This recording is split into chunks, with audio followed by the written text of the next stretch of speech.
The Guardian had an interview with Shania Twain and published that interview on Sunday. And Shania Twain received quite a bit of backlash because she said that if she could have, she would have voted for Donald Trump. She was quoted as saying, "I would have voted for him because even though he was offensive, he seemed honest. Do you want straight or polite? Not that you shouldn't be able to have both. If I were voting, I just don't want BS. I would have voted for a feeling that it was transparent, and politics has a reputation of not being that, right?" Well, following the backlash, she posted a 4-part Twitter apology to her fans. First part says, "I would like to apologize to anybody I have offended in a recent interview with The Guardian relating to the American president.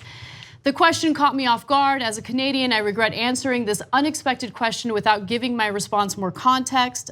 I am passionately against discrimination of any kind and hope it's clear from the choices I have made and the people I stand with that I do not hold any common moral beliefs with the current president." You know, she just likes that he's a straight talker, even though he's offensive.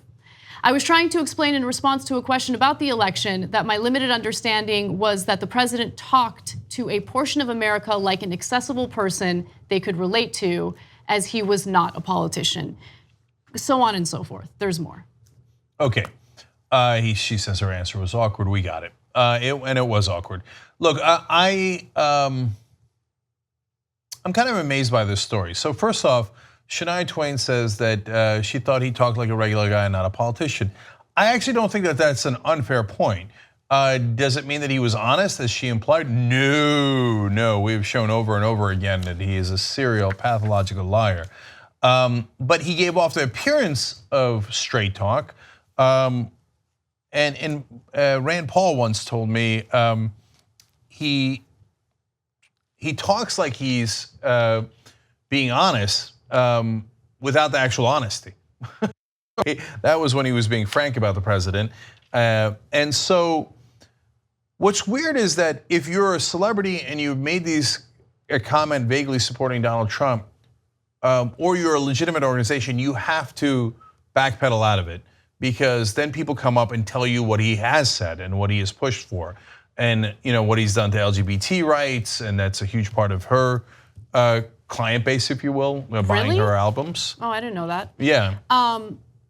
Let's just all do better. Who cares? She's a country music star living in Canada. Who cares what she thinks? Who cares who she supports? Like, really, we're gonna go harass her over, okay, so she doesn't know, or maybe she does know, maybe she does like Trump. I'm just tired of being outraged about what someone else thinks.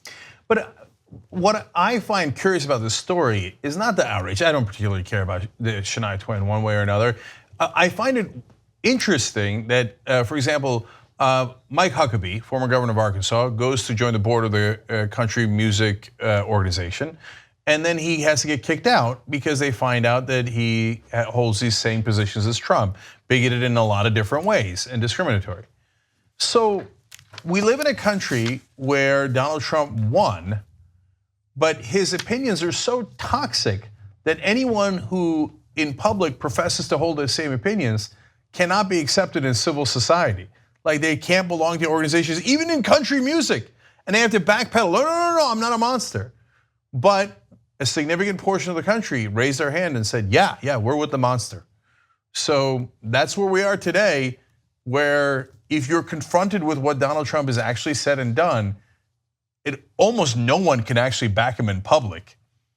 But voters have not moved.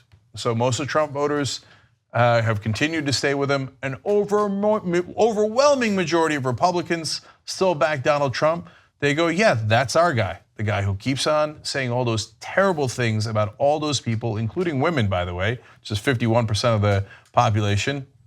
And so there's consequences for the people who back him publicly. There are no consequences for the voters, and there are no consequences for the man himself. He can get away with anything. So it's a crazy, weird situation we find ourselves in, and here it is. You just watched a video by the Young Turks, the home of the revolution. If you'd like to get the full show, come join us and become a member. tytnetwork.com/join.